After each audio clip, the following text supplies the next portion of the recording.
Selamat datang di bacaan hari ini, hari Minggu tanggal 6 November tahun 2022. Selamat datang di bacaan harian, bacaan umum untuk semua zodiak.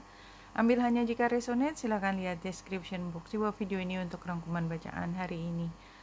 Hari ini kita lihat bulan pukul 12 siang waktu Indonesia bagian Barat itu ada di 16 derajat 42 menit Aries. Baru saja melewati Chiron retro di 12 derajat 53 menit paginya. Dan bulan pada pukul 12 siang waktu Indonesia bagian Barat membuat sextile dengan Saturnus, dan Saturnus yang ada di Aquarius adalah focal point dari T-square dengan kakinya adalah Uranus dan Venus di 17 derajat 23 menit kalau Venusnya, dan Uranus di 17 derajat 2 menit. Di sini ada garis antara Neptunus dan Chiron. Not Chiron, sorry. Neptunus dan Lilith yang ada di Cancer. Oke. Sebagai latar belakang. Saya mulai dari posisi bulan dulu. Bulan yang sextile dengan Saturnus. Rasanya sih kalau menurut saya kita sudah mampu menerima keunikan dari tokoh yang suka ngatur kita, ya apapun maknanya, tapi ada tokoh yang suka ngatur kita, atau bukan tokoh atau orang, tapi tentang aturan, tentang kebiasaan atau hal yang harus kita lakukan yang baru saja kita masuki, yang tadinya tidak. Misalnya tadinya kita merokok misalnya, sekarang kita sudah berjanji pada diri kita sendiri untuk tidak merokok. Tapi kalau tidak merokok berarti tidak boleh ini itu segala macam, supaya untuk menjaga tetap kesehatan badan kita, berat badan kita dan lain sebagainya. Tapi kita udah nerima, posisinya udah nerima, oke, aku berubah, aku mengalah dalam tanda petik. Suatu hal yang mengalahnya itu bukan kalah ya, tetapi saya surrender dengan situasi. Walaupun tadinya aku sukar banget untuk bisa mengikuti. Nah, ini kan dasarnya adalah perubahan tadi, ada nilai yang berubah di dalam diri kita yang tadinya kita anggap sangat penting gitu. Kalau tadi saya contohnya merokok ya, itu kan dulu penting banget gitu ya. Artinya kalau saya nggak ngerokok dalam waktu beberapa saat tuh kayaknya rugi banget. Kalau teman-teman yang pernah merokok, pernah punya kebiasaan merokok, tahu banget gitu rasanya ya, dipaksa untuk tidak merokok karena situasi tertentu gitu ya. Tapi ini kan personal, tidak hanya merokok, banyak hal yang membuat kita merasa harus, katakanlah aku biasa kalau jam segini shopping gitu ya, shopping karena saya perlu mengisi kebutuhan rumah tangga saya setiap minggu tanggal segini, hari apa, jam berapa. Dan kalau enggak tuh rasanya aduh nanti gimana, saya nanti kan kehabisan, kapan saya bisa belanja lagi. Jadi kayak ada rasa kemerungsung seperti, tapi bisa menerima, ya nggak apa-apa lah karena minggu ini kan bisa dilepas, mungkin nanti agak sorean aku coba ke tempat lain, nggak harus ke tempat yang sama lah, namanya juga ada perubahan gitu ya, nggak harus kita terus jadi uring-uringan karena satu hal. Jadi seperti itu. Jadi kita merasa ada perubahan dalam betapa berharganya dia, tetapi tidak lagi menjadi uring-uringan. Dan ini kan kalau kita lihat dari kemarin itu kan yodnya di ujungnya adalah Chiron, dan hari ini Chiron menjadi conjunction dengan bulan, dan oleh sebab itu healing, apapun makna healing, mengembalikan kita menjadi jiwa yang kuat, tidak lagi cravingnya ya, tidak lagi craving terhadap sesuatu, itu adalah jawabannya. Jadi kita berusaha untuk tidak terlalu kaku kalau kita tidak mendapatkan sesuatu yang tadinya kita pikir sangat kita butuhkan. Ternyata kita nggak mati gitu loh. The Lover and the Beloved, this is very beautiful card. Semuanya warnanya kuning ya. Kuning itu kebahagiaan. Jadi kalau kita baca kartu sekarang, kita udah mulai melihat kenapa dia diberi warna tertentu. Ini adalah warna kebahagiaan, bubble-nya. Terus di bawah warna agak hitam, tapi keluar warna hijau. Itu kan mulai dari ketidaktahuan, mulai dari sesuatu yang sifatnya mendasar, tapi ini bisa tumbuh dan berkembang. Merah selalu ada di kanan atas bawah itu adalah karena memang ada passion di situ, passion. Jadi passion, bahagia. Kita bisa terbakar, tapi kita juga bisa menggunakannya energinya energi bahagia. When you move beyond consciousness, you caress the beloved. When you move into the unknown, beyond everything, the beloved caresses you. Ya, ini jelas sekali. Jadi ini kan sebenarnya walaupun penggambarannya adalah sepasang kekasih, sebenarnya ini bisa diinterpretasikan lebih dalam ya.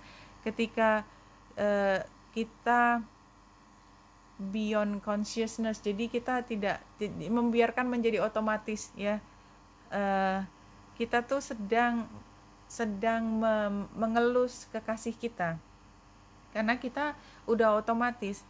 Tetapi kalau kita move into the unknown, jadi bahkan di situasi yang tadinya cuma otomatis karena kita terbiasa, tetapi lama-lama di whatever happen gitu ya, ke depan gitu ya, saya tetap akan bersamamu. Padahal di situ kan ada kecemasan di mana kemungkinan ada hal buruk mungkin terjadi, tetapi apapun hal buruk yang mungkin terjadi bersama dia jauh lebih baik daripada saya tidak bersama dia, something like that. Beyond everything, the beloved caresses you. Jadi pada saat kita udah tidak peduli lagi, kita tidak punya syarat apapun, yang penting saya bersamamu, kita bersama dalam suka dan duka, karena saya tahu bahwa sukanya akan jauh lebih besar daripada dukanya apapun yang kita hadapi kemudian, karena besarnya cinta saya. Dan dengan kata-kata atau dengan ekspresi tersebut, maka kita akan mendapat pelukan yang besar, something like that. Ini kartunya cerita tentang itu. Saya belum tahu apa maknanya kemudian, it doesn't matter, kita baca apa yang kita bisa baca aja. Semua selalu ada baik buruknya, tapi kita juga bisa memilah mana yang kita bawa sebagai bagian dari kita, dan kalau memang yang buruk itu bisa dilepaskan dari kita. Jadi kayak tadi ya, mungkin karena saya bicara tentang rokok dari awal gitu ya, craving sesuatu, pokoknya harus begini, pokoknya kalau nggak gini nggak ada fleksibilitas sama sekali, enggak. Jadi kekakuan kita buang gitu ya, kita lebih rileks. Kita tahu bahwa kadang-kadang tidak semuanya berada di dalam kendali kita, maka kita bisa menyampaikan pesan kepada orang-orang di lingkungan kita, terutama kepada diri kita. I'm fine, saya baik-baik saja, bahkan tanpa apa yang saya pikir itu adalah merupakan sumber dari nafas saya. Relationship dynamic. Have been some changes in one or more of your relationship with your family, friends, and romantic partner. Ada perubahan dalam hubungan, somehow, entah dalam dinamika hubungan dua orang, atau mungkin berhenti dengan satu, mulai dengan yang lain. Dan itu nggak harus dengan orang ya, ada hubungan yang berubah. Crown chakra itu chakra yang paling tinggi di atas kepala kita ya, karena crown itu kan mahkota. The crown chakra is located at the top of the head and has been called the 1000 petaled lotus. Jadi apa sih, saya sampai jadi lupa, lembarannya lotus yang jumlahnya banyak, dan jumlahnya banyak itu berarti seperti sel yang bisa menerima cahaya, kayak fotomorfosis kalau saya ngomongnya di daun ya. Oke, never mind. Heal ini adalah kartu current situationnya, a peaceful healing energy surrounds you right now. Ini bulan yang conjunction sama Chiron ya. Ini hari ini kita seperti lepas dari belenggu tekanan kita, tekanan saya harus begini, kalau saya nggak begini berarti saya bodoh, saya loser. Enggak, kita lebih relax. Lebih rileks bukan berarti kita mengabaikan, bukan, tetapi kita menerima bahwa kadang-kadang kita sudah mengupayakan dengan semaksimal mungkin, tetapi ada yang lebih kuasa daripada kita, dan kita menyerah. Dan ketika kita melepaskan semua tekanan yang kita berikan pada diri kita sendiri, maka chain atau rantai itu seperti jatuh dari kita karena kita diangkat oleh cahaya penggambarannya seperti ini sih. Kemudian sadness and isolationnya near future, ini juga sebenarnya saya bingung menjelaskannya bagaimana ke depan karena saya sebenarnya tidak senang memberi penggambaran yang sifatnya negatif karena that is not the way I think juga gitu loh. Saya lebih cenderung yang optimis. Jadi ketika saya melihat sadness and isolation itu adalah seperti warning. Kalaupun kita benar-benar pada akhirnya mengalami situasi di mana kita merasa sendiri, merasa ditinggal, it doesn't matter. Why? Karena kita adalah temannya diri kita, udah punya temannya adalah diri kita sendiri. Kita nggak kehausan, kita nggak craving. Oke, itu barangkali. Jadi ketika kita tidak mendapatkan apa yang kita inginkan, yang biasanya membuat sadness and isolation, ya, deprivasi, kejauhan dari apa yang biasa kita peroleh, rokok, minuman yang biasa kita minum supaya kita bangkit gitu ya, itu kita lepaskan. Tapi nggak apa-apa, karena apa? Karena kita udah heal, kita udah tidak lagi craving terhadap apapun itu.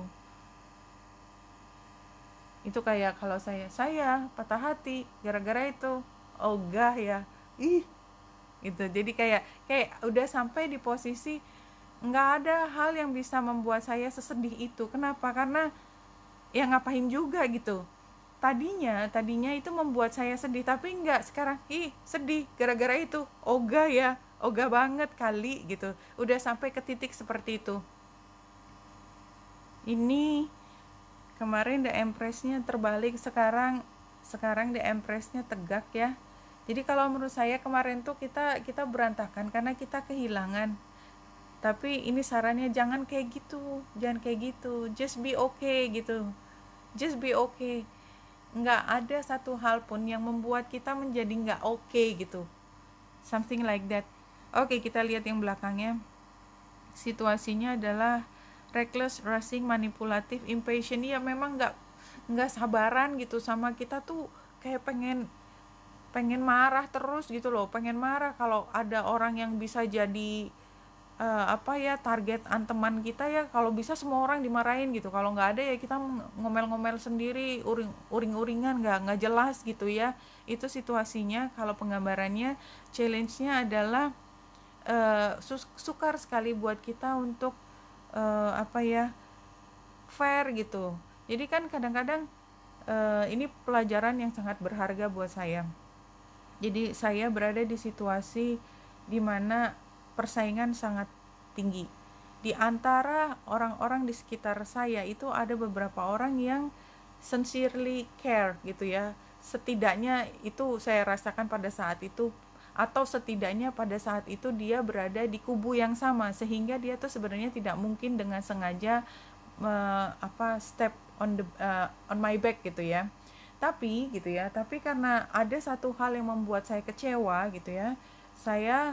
Saya marah pada pesaing saya, tapi orang yang sincerely care ke saya itu juga ada perannya di situ. Sebenarnya dia berusaha untuk menjadi bumper, tapi somehow dia juga harus bermain peran, karena kan semua harus bermain cantik. Dan saya tahu persis sebenarnya bukan salahnya teman saya itu, tetapi sebenarnya ya yang namanya juga persaingan, what can you say gitu kan ya. Tapi saya tersinggung, saya marah. Saya nggak bisa marah ke pesaing saya marah ke orang yang sincerely care about me. Why? Karena itu lebih mudah buat saya marah ke orang itu. Kamu sih bukan yang belain aku. Why? Setelah lama saya berpikir, kenapa saya harus marah sama dia? Hanya karena saya bisa marahin dia, karena saya nggak bisa marahin pesaing saya. Padahal itu yang rugi saya sendiri. Karena apa? Karena saya menjauhkan diri saya dari orang yang benar-benar peduli sama saya.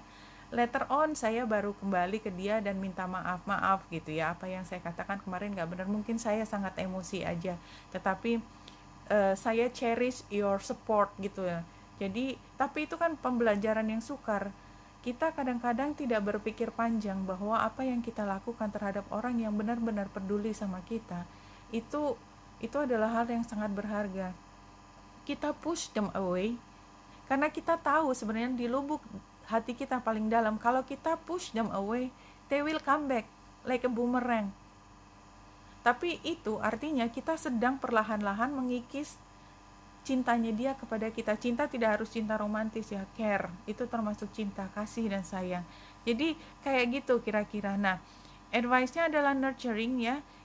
This is very beautiful, no? Kita peduli sama orang-orang sekitar kita. Kita fokuskan pada kreativitas. Kalau tadi yang saya ceritakan tentang teman saya setelah minta maaf gitu ya, mencoba untuk kembali ke titik paling enggak happy bersama, bercanda lagi. Karena biasanya kan apa sih yang menjadi indikasi bahwa kita bisa komunikasi dengan baik, kita bisa bercanda yang saling ketawa, yang bukan saling menyakiti. Ya, tentu saja kalau ini kekasih adalah sensuality ya, kembali kedekatan kita secara fisik itu juga harus ditunjukkan.